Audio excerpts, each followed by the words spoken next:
น้องเคยถามเจ้าของหรือว่ามีความคิดที่สิอยากมานอนให้นอนนาใส่ชีวิตแบบเลี้ยงปลาเลี้ยงเป็ดเลี้ยงไก่ปลูกผักไว้กินเองมาแรงมาพี่น้องไปหายามตรงไปหาวานแหในห้วยค่ะพอหาปูหาปลามาเฮ็ดกินแรงพี่น้องคิดว่าสิใส่ชีวิตแบบนั้นได้ยี่บ่คะบางคนก็คือสิตอบว่าใส่ได้ข่อยก็เคยอยู่แบบนั้นมาแต่น้อยเท่าใหญ่บางคนก็บอกว่าเซาอิมข่อยก็เคยใส่ชีวิตแบบนั้นแหละนอนนากับพ่อกับแม่แต่ยังน้อยแต่คู่มือนี่ให้ไปเฮ็ดแบบนั้นคือเก่าข่อยก็ย่านข่อยเฮ็ดบ่ได้อยู่พี่น้องคิดว่าจังไดคะมันก็สิมี2คำตอบเนาะบางคนก็ว่าบ่เป็นหยังไปอยู่แบบนั้นก็ได้ค่ะหรือผู้บางคนก็บอกว่าข่อยไปบ่ได้ดอกภาระหน้าที่ข่อยหลายแต่สำหรับสาวอิมแล้วค่ะพี่น้องชีวิตแบบนี้ก็เป็นชีวิตที่สาวอิมฝันไว้อย่างนึงคือกันค่ะคืออยากมาอยู่ให้อยู่นานี่แหละค่ะพี่น้องคันทุกอย่างมันพร้อมเด้อค่ะอันดับแรกเถียงนาก็ต้องพร้อมก่อนค่ะพี่น้องคันรั่วบ่รอบขอบบ่ชิดการที่เฮาเป็นมีหญิงผู้เดียวมานอนนาโล่งๆมันก็เป็นจังไดอยู่ค่ะพี่น้องถึงสิบ่ย่านคนก็ย่านพอสระอีหั่นล่ะพี่น้องเอาอิมก็เคยคิดอยากลองเด้อค่ะพี่น้องว่าสิลองนอนนาผู้เดียวมันสิเป็นจังไดแต่ก็คือว่าล่ะค่ะเถียงนาก็บ่จบเจือพอมันค่ำมันมืดจริงๆก็นอนบ่ลงค่ะพี่น้อง2-3 ทุ่มก็ขี่มอเตอร์ไซค์เข้ามานอนบ้านคือเก่าค่ะคันมีแม่นอนนํอยู่ก็นอนได้อยู่ค่ะแล้วก็นอกจากไปนอนสวนกระตะปุ่นค่ะพี่น้องอันนั้นกล้านอนอยู่ค่ะเพราะว่ามันมีคนนอนเป็นหมู่ค่ะมีพ่อมีแม่แต่คันให้มานอนผู้เดียวก็ยังบ่เคยค่ะพี่น้องย่างเลาะเบิ่งสวนกล้วยหอมทองค่ะพี่น้องสังเกตอยู่บ่คะว่าเป็นหยังมันคืองามแต่ใบคือเขียวแต่กล้วยหอมทองนี่ต้องได้รับการดูแลเป็นพิเศษค่ะอันดับแรกก็คืออย่าเอานอไว้หลายค่ะบ่ให้เกิน2หรือ3นอต่อ1ต้นค่ะเพราะว่ามันสิเป็นแหล่งเพาะเชื้อราค่ะพี่น้องยิ่งเอาไว้หลายนะมันสิเฮ็ดให้ต้นกล้วยเฮาเกิดโรคและก็รักษายากค่ะคันมันเกิดนอขึ้นมาเป็นนอใบทงให้ซับออกค่ะพี่น้องแล้วก็เอาไปเฮ็ดน้ำหมักชีวภาพค่ะน้ำหมักชีวภาพจากนอกล้วยใบทงนี่สีรักษาพวกเชื้อราค่ะฉีดพ่นเลยค่ะพี่น้องหรือว่าผสมน้ำราดเลยค่ะในสวนก็ยังปลูกข้าวโพดข้าวเหนียวค่ะพันธุ์บิ๊กไว้ค่ะพี่น้องสีขาวใหญ่คือเพิ่นว่ายิบ่ทาเบิ่งค่ะเป็นข้าวโพดข้าวเหนียวค่ะพี่น้องปลูกประมาณ3ไร่ค่ะโน้ตมื้อที่สิเก็บเกี่ยวได้ประมาณวันที่20เดือนนี้ค่ะพี่น้องอีกประมาณ20มื้อค่ะพี่น้องประมาณท้ายๆเดือนนี้ล่ะค่ะสิงหา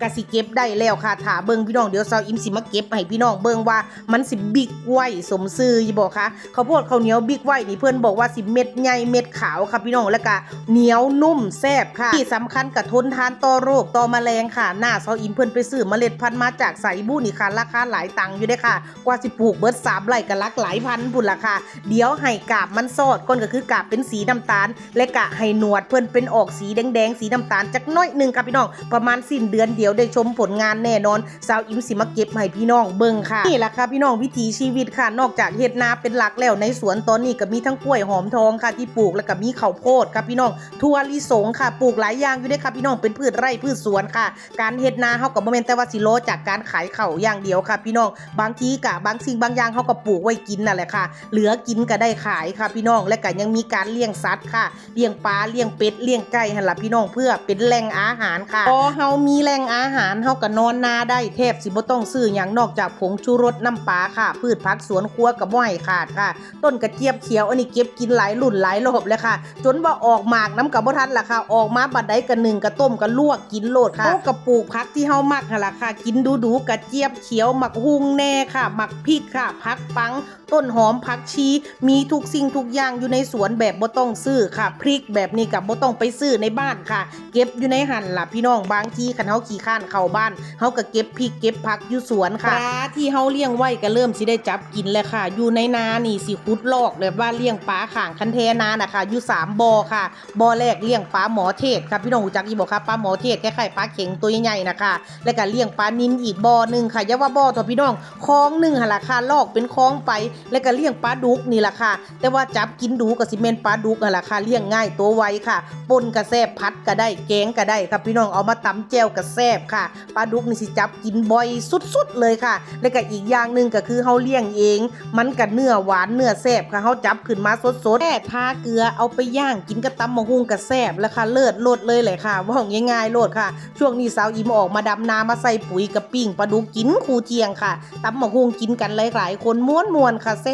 ่บๆค่ะลุงป้าเอาอากับพากันดำนาซอยกันนาวานดำนาค่ะพี่น้องยามเที่ยงมาก็มาจับปลาดุกในบ่อนี่ล่ะพี่น้องกินจังได๋ก็บ่เบิดดอกค่ะปลาดุกก็ได้มันใหญ่นำคู่มือค่ะสาวอิมเพิ่นไปวานแหมาค่ะพี่น้องปลาอันนี้พี่น้องเอิ้นปลาหยังค่ะบ้านสาวอิมเอิ้นปลาอีกำพี่น้องตัวใหญ่ๆบ่แม่นสิ2-3 โลพุ่นบ่ค่ะแ แค่นี้แหละค่ะพี่น้องการหาอยู่หากินค่ะคำมาแรงมากับบ่จับปลาในบ่อกับไปหาวานแหกับพอได้กินอยู่ค่ะปลาอีกำนี่บ้านเสาอิมมีแต่เอามาลาบอย่างเดียวค่ะพี่น้องเอาไปเฮ็ดเมนูอื่นได้อีบ่ค่ะเสาอิมก็บ่เคยเฮ็ดค่ะคันผู้ใดเคยเฮ็ดกินก็แนะนำเสาอิมเด้อค่ะคอมเมนต์บอกเสาอิมแน่ว่านอกจากลาบแล้วเอาไปเฮ็ดหยังกินได้ปลาอีกำเด้อค่ะมาแรงมาค่ะพี่น้องบรรยากาศทุ่งนายามแรงบ้านเฮาค่ะเอางัวเอาควายเข้าคอกค่ะพี่น้องบางเทื่อก็ไปหาเกี่ยวหญ้าตัดหญ้าให้งัวให้ควายค่ะบรรยากาศแบบนี้แทบสิบ่มีให้เห็นแล้วค่ะพี่น้องในยุคปัจจุบันเนาะค่ะเพราะว่าเทคโนโลยีก็เข้ามาแทนที่ค่ะการดำนาการนาวานดำนาแทบสิบ่มีแล้วค่ะไปนาทุ่งใดเพิ่นก็ว่านเบิดแล้วเนาะค่ะพี่น้องไปอยู่